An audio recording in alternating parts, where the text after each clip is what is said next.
राम दुआरे तुम रखवारे, होती न बिन पैसारे। राम दुआरे दोनों हाथ उठा के गाओ। रखवारे, होत न आज्ञा बिन पैसारे। राम दुआरे तुम रखवारे, राम दुआरे तुम रखवारे, होती न आज्ञा बिनु पैसारे, होते न आज्ञा बिनु पैसारे। श्री राम जय राम जय जय राम, श्री राम जय राम जय जय राम। दोनों हाथ उठाकर श्री राम जय राम जय जय राम, श्री राम जय राम जय जय राम। हनुमान जी महाराज राम जी के द्वार पर रहते हैं। राम द्वारे तुम रखवारे। तो हनुमान जी की भक्ति बड़ी सरल है, हनुमान जी की भक्ति कठिन भी नहीं है। और बुरा ना मानना, हनुमान जी के जैसा कोई बलवान योद्धा भी इस दुनिया में नहीं है। और भैया कलयुग के तो राजा ही हनुमान जी हैं। कलयुग का राजा कौन है? जोर से बोलो। जब राम जी जाने लगे अपने लोक में, हनुमान जी चलो, टिकट कट गई। हनुमान जी बोले हम नहीं जाएंगे। क्यों? क्या आपके लोक में जब हम आपके साथ जाएंगे वहां कथा मिलेगी? भगवान बोले वहां तो हम ही मिलेंगे, हमारी कथा नहीं मिलेगी। हनुमान जी बोले फिर हमारी टिकट कैंसल। क्यों? हम वहां रहेंगे जहां आपकी कथा रहेगी। राम जी बोले फायदा क्या है? हनुमान जी बोले फायदा ही फायदा है। जहां कथा होगी वहां कथा भी सुनने को मिलेगी, और जब कथा होगी तो आप भी तो प्रभु आओगे, तो आपके दर्शन भी मिल जाएंगे। और इतना ही नहीं, कथा में बहुत से फायदे हैं। पहला फायदा तो प्रभु के दर्शन, दूसरा भक्तों के और संतों के दर्शन। और हनुमान जी का काम क्या है? साधु संत के तुम रखवारे, असुर निकंदन राम दुलारे। साधु संत के तुम रखवारे, असुर निकंदन राम दुलारे। श्री राम जय राम जय जय राम। बोलो श्री राम राम जय जय राम। भगवान की कथा में पहला फायदा तो संतों के दर्शन। किसके दर्शन? संतों के दर्शन। दूसरा फायदा विकारों की शुद्धि। 3 घंटे तक कथा सुनने से जितने भी गंदे विकार भरे होते हैं एक एक करके बाहर आते। तीसरा फायदा भगवान की कथा में बैठने का तीसरा बहुत अच्छा फायदा है, नए विचारों की प्राप्ति। नए नए विचार मिलते हैं, नए नए तर्क मिलते हैं, ये स्वीकार करते हैं, मन आह्लादित होता। चौथा फायदा, 3 घंटे तक आदमी बिना टेंशन में बैठता। हाँ, 3 घंटे तक आदमी बिना टेंशन के बैठता। जितने भी लोग यहां कथा में बैठे पूरा स्टेडियम भरा। कई लोगों को कर्जा देना, दुकान खोलना है, दुनियादारी करना है, पर जब से कथा में बैठे हैं सब भूले बैठे, ऐसे बैठे हैं जैसे परम सन्यासी हो। मकान में जाना है, कई माताओं को तो रोटी भी बनानी है, लेकिन आनंद में बैठी, कोई टेंशन नहीं। और टेंशन इसलिए भी नहीं कि कथा के बाद गुलगुला मिलना ही है, तो कोई टेंशन नहीं है। जय बजरंगबली। तो कथा का ये चौथा फायदा। चौथा फायदा क्या है? कथा में चौथा फायदा भी बड़ा गजब का है। ऐसे ऐसे संतों के और भक्तों के दर्शन हो जाते हैं जिन्हें कभी देखने को नहीं मिलता। पांचवा फायदा, कथा का पांचवा फायदा पूरे विश्व के हिंदुओं के लिए बड़े काम का है, और वो ये है कि कथा में राजा हो या प्रजा, एक लाइन में आकर के बैठता है, भेदभाव मिटता है। और कथा का छठवां फायदा भैया ये है कि अमीर हो या गरीब, दोनों एक साथ तो बैठते ही हैं। उन लोगों से भी मिलना हो जाता है जिन्हें कभी देखा नहीं जा सकता। ऐसे लोगों से भी मित्रता होने का, संबंध का सामंजस्य बन जाता है। कथा सुनने का छठवां फायदा, भगवान के प्रति भरोसा दृढ़ होता है।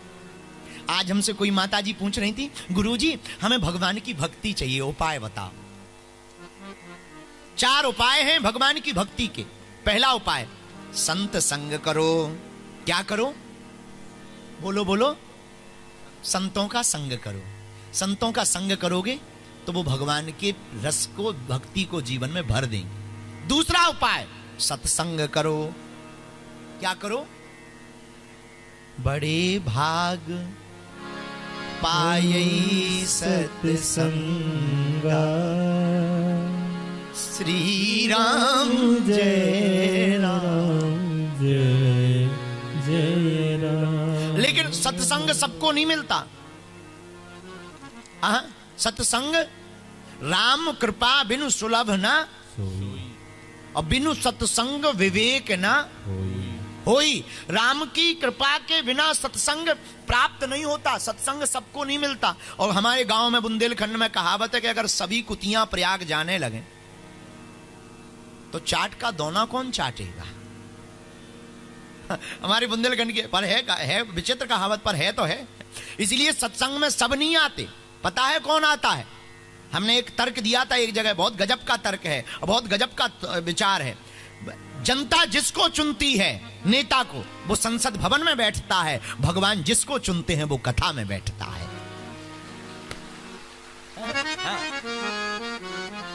तो ये लोग, ये तुम कृपा मत मानना। कई लोग हमारे पास आते, गुरुजी हम तो आज काम छोड़ के कथा में आ गए। ठटरी के बरे आए नहीं हो, बुलाए गए हो।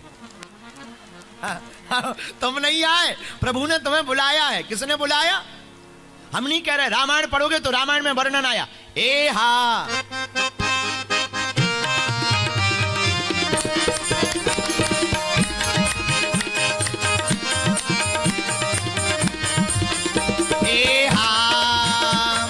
बिनु सत्संग विवेक न होई, राम कृपा बिनु सुलभ न सोई।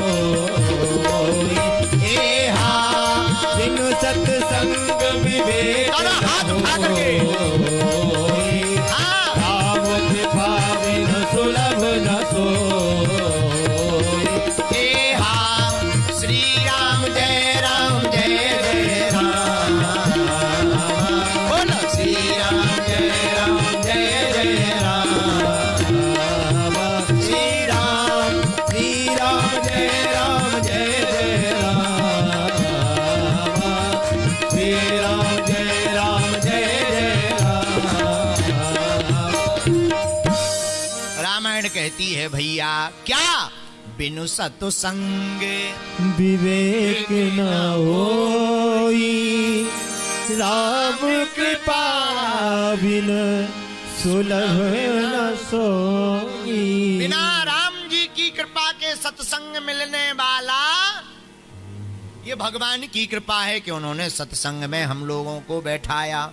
अच्छा कैसे? उदाहरण सुनो। सत्संग में तो सब आना चाहते हैं पर टाइम नहीं। किसी से पूछो, हाँ, कथा में क्यों नहीं आए? गुरुजी काम से गए थे। जो काम से जाते हैं वो काम ही से जाते हैं। कई लोग कहते ना क्या हुआ? गुरुजी काम से गए थे। जो कथा छोड़कर काम से जाते हैं वो काम ही से चले जाते हैं।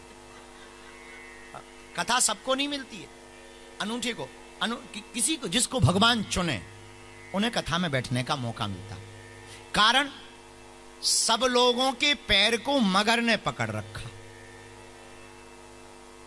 किसने पकड़ रखा? अब तुम मगरमच्छ मत समझ जाना। खैर हम बात उसी की कर रहे हैं। तुम जो समझ रहे वो सही समझ रहे। आदि जगत गुरु शंकराचार्य का पैर भी मगर ने पकड़ा था। हनुमान जी का पैर भी मगरिया ने पकड़ा था। कथा सुनी तुमने? हनुमान जी का पैर भी जब संजीवनी बूटी लेने जा रहे थे मगरिया ने पकड़ लिया था, कालनेमी को जब कालनेमी से जब दीक्षा लेनी थी। और भागवत में एक कथा आती है गज और ग्राह की, हाथी और मगरमच्छ की। हाथी के पैर को भी मगर ने पकड़ा और तुम लोगों के पैर को भी मगर ने पकड़ा है, जो कथा में नहीं आए। पूछो कैसे? मान लो हम यहां से कल चले जाएं और जाना ही है, मान लो क्या, मान लो का फाइनल ही है, तो उसमें कोई किंतु परंतु ही नहीं है, वो तो फाइनल है। तो कल हम कथा करके जब चले जाएंगे तो जो लोग नहीं आ पाए उनसे कुछ पूछेंगे या तुम पूछोगे क्यों तुम कथा में नहीं गए? अरे बोले जाना तो था मगर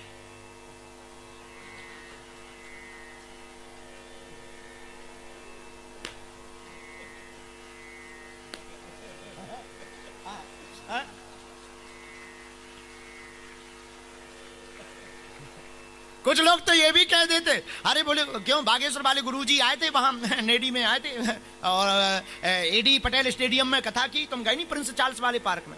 अरे बोले हम तो पहुंच गए थे, गाड़ी स्टैंड पे लगा दी, मगर क्या बोले मगर ये मगर बड़ा खतरनाक, इसने कई लोगों के पैर को पकड़ रखा। लेकिन एक बात सुनना जरा, बहुत गजब की और बहुत काम की बात है। हनुमान जी के पैर को मगरिया ने पकड़ा, हनुमान जी ने एक लात मार दी, मगरिया का उद्धार हो गया और हनुमान जी को भी राज पता चल गया कि कालनेमी साधु नहीं है, असाधु है।